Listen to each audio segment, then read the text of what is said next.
అందరికీ నమస్కారం. Welcome to our YouTube channel అనగనగా ఓ కథ.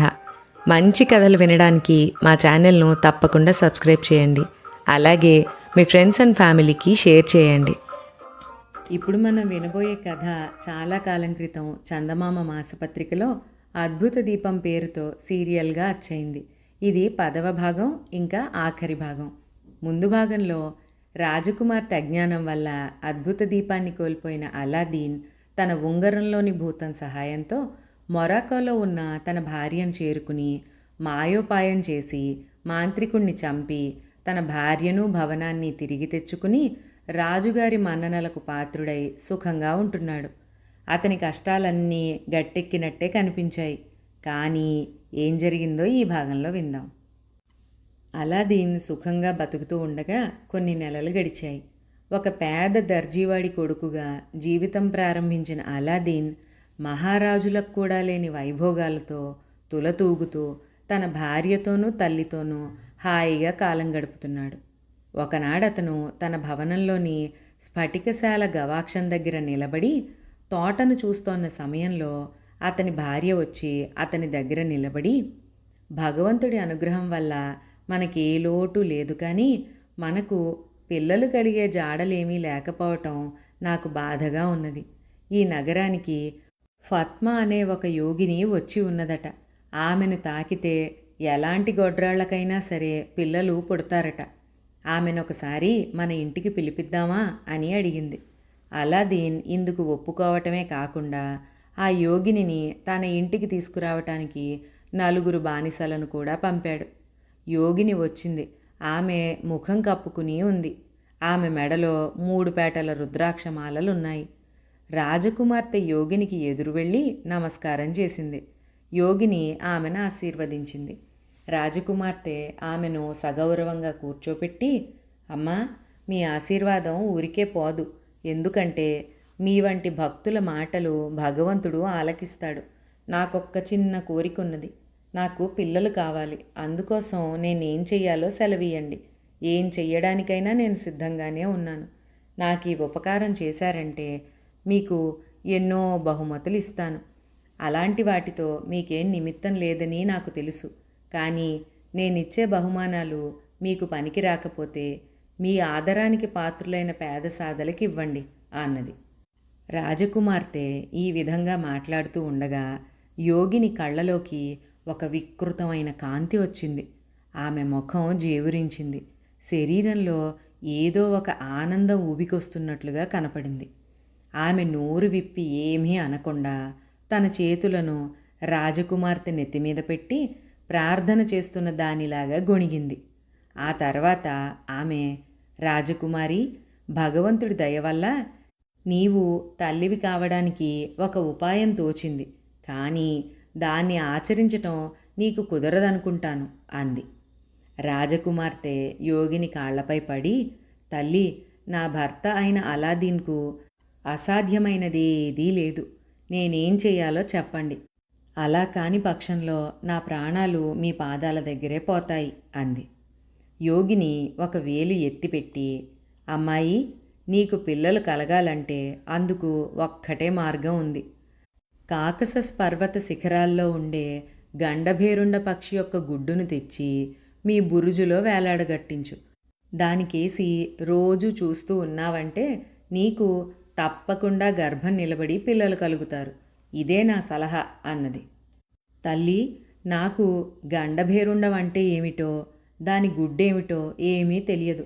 కానీ అటువంటిది ప్రపంచంలో ఎక్కడ ఉన్నా దాన్ని నా భర్త తప్పక తీసుకురాగలడని నా నమ్మకం. ఆయన ఎన్నో అద్భుతాలు చేయగలడు అన్నది రాజకుమార్తె. యోగిని వెళ్ళిపోవటానికి లేచింది. ఆ పూటకు తన ఆతిథ్యం స్వీకరించమని రాజకుమార్తె ఆమెను ప్రాధేయపడింది. కానీ యోగిని వెనక, ఇంకా ఎందరో అభాగ్యులు నా కోసం ఎదురు చూస్తున్నారు. వారి కోరికలు నెరవేర్చాలి, వారి కష్టాలు తొలగించాలి. కానీ దైవానుగ్రహం ఉంటే రేపు మళ్ళీ కనిపించి నీ క్షేమ సమాచారాలు తెలుసుకుంటాను అని తొందరగా వెళ్ళిపోయింది. ఆమె వెళ్ళిపోయిన కొంతసేపటికి అలాదీన్ తిరిగి వచ్చి తన భార్య ముఖాన విచారఛాయలుండడం చూసి, ఏం జరిగింది? ఎందుకు అలా ఉన్నావు అని ఆత్రంగా అడిగాడు. కాకసస్ పర్వతాల మీద నుంచి గండభేరుండ పక్షి గుడ్డు వెంటనే తెప్పించండి, లేకపోతే నా ప్రాణాలు నిలబడవు అంది రాజకుమార్తె. అలాదీన్ నవ్వుతూ, వెర్రిదానా, నీ ప్రాణాలు అంత సులువుగా నిలిచేటట్టయితే నువ్వు ఆదుర్దా పడవలసిన అవసరమే లేదు. ఆ గుడ్డు ఇప్పుడే తెప్పిస్తాను. కానీ దాంతో ఏం చెయ్యబోతున్నావు అని అడిగాడు. దాన్ని మన బురుజు లోపల వేళ్లాడగట్టి రోజూ దానికేసి చూస్తూ ఉండమని యోగిని చెప్పింది. అలా చేస్తే పిల్లలు పుడతారట అంది రాజకుమార్తె. సరే, దాన్ని ఇప్పుడే తెప్పిస్తాను అన్నాడు అలాదీన్. అతను తన గదిలోకి వెళ్ళి అద్భుత దీపాన్ని పైకి తీసి రుద్దాడు. భూతం ప్రత్యక్షమై ఏమిటి సెలవు అని అడిగింది. కాకసస్ పర్వత శిఖరాలపైన ఉండే గండభేరుండ పక్షి గుడ్డు వెంటనే కావాలి, తీసుకురా అన్నాడు అలాదీన్. అలాదీన్ నోటి నుంచి ఈ మాటలు అలా బయటకు వచ్చాయో లేదో దీపం భూతం శివం ఎత్తినట్టు కంపించిపోతూ భవనం అంతా దద్దరిల్లేటట్టుగా ఒక పెద్ద పెడబొబ్బ పెట్టి, మూర్ఖుడా, పరమనీచుడా, ఏమిటి నువ్వనేది? మా భూతాలకు రాజైన గండభేరుండ పక్షి సంతానాన్ని తీసుకురమ్మంటావురా? ఉంగరం నిన్ను కాపాడుతూ ఉండకపోతే ఈ పాటికి నిన్ను భస్మీపటలం చేసి ఉందును అని అరిచింది. అలాదీన్ కంగారు పడ్డాడు. భూతమా, నా పైన ఆగ్రహించకు. నిన్నీ పని చెయ్యమన్నది నా కోసం కాదు, నా భార్య కోసం. ఒక గొప్ప సిద్ధురాలు చెప్పగా నా భార్య పిల్లలు కావాలన్న కోరికతో కోరింది. అందుచేత మాపై ఆగ్రహించకు అన్నాడు. వెంటనే భూతం శాంతించి, ఓ అలాదీన్, ఇది నీ కోరిక కాకపోవడం మంచిదైంది. ఈ ఆలోచన మరొక నీచుడిది. లేకపోయినట్టయితే నువ్వు, నీ భార్య, నీ భవనము సర్వనాశనమైపోతారు. నువ్వు సిద్ధురాలని చెప్పే మనిషి మరెవరో కాదు, మొరాకో మాంత్రికుడి తమ్ముడు. చూడటానికి 3 మూర్తుల అన్నలాగే ఉంటాడు. దుర్మార్గంలో అన్నకేమాత్రం తీసిపోడు. తన అన్న నీ చేతిలో చచ్చాడని తెలిసి నీపై పగ తీర్చుకుందుకు వాడు మొరాకో నుంచొచ్చి ఈ ఎత్తు వేశాడు. ఈ రహస్యం నీకు చెప్పేశాను కనుక నువ్వు వాడి విషయంలో చాలా జాగ్రత్తగా ఉండు అని చెప్పి మాయమైపోయింది. అలాదీన్ మండిపడ్డాడు.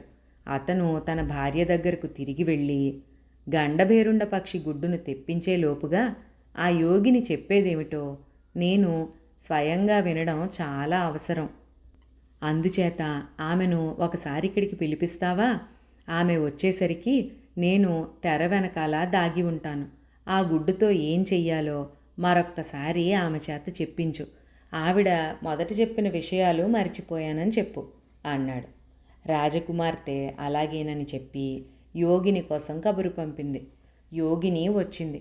ఆమె రాజకుమార్తె దగ్గరగా వచ్చే సమయంలో అలాదీన్ తెర వెనకాల నుంచి ఆ కపట యోగిని మీద ఒక్క దూకు దూకి తన కత్తితో ఆ మాయావి తల కింద పడగొట్టాడు. అయ్యో, అన్యాయంగా యోగినిని చంపి ఎంత పాపం చేశారు అని రాజకుమార్తె ఆవేశపడింది. అలాదీన్ చిరునవ్వు నవ్వి తెగిపడిపోయిన యోగిని తల మీద నుంచి ముసుగు తీశాడు. ఆ ముఖాన గడ్డాలు మీసాలు ఉండడం చూసి రాజకుమార్తె ఆశ్చర్యపోయింది, భయపడింది కూడా. అలాదీన్ ఈ మాయాయోగిని గురించి వివరంగా చెప్పి, భగవంతుడు మన పట్ల దయగా ఉండబట్టే ఈ ఆఖరు శత్రువుని కూడా వదిలించుకోగలిగాం. ఇక మనం ఎవ్వరికీ భయపడాల్సిన అవసరం లేదు. ఇంతటితో మన కష్టాలు నిజంగా తీరిపోయినట్టే అన్నాడు. ఆ తర్వాత అలాదీన్కు చాలామంది పిల్లలు కలిగారు. ముసలిదైపోయిన అలాదీన్ తల్లి ఎంతోమంది మనవలను మనవరాళ్లను ఎత్తుకుంది. వారంతా చాలా కాలం పాటు సుఖంగా జీవితం వెళ్ళబుచ్చారు. ఇక్కడితో ఈ అద్భుత దీపం అనే కథ సమాప్తం. మరొక మంచి కథలో మళ్ళీ కలుసుకుందాం. అంతవరకు సెలవు.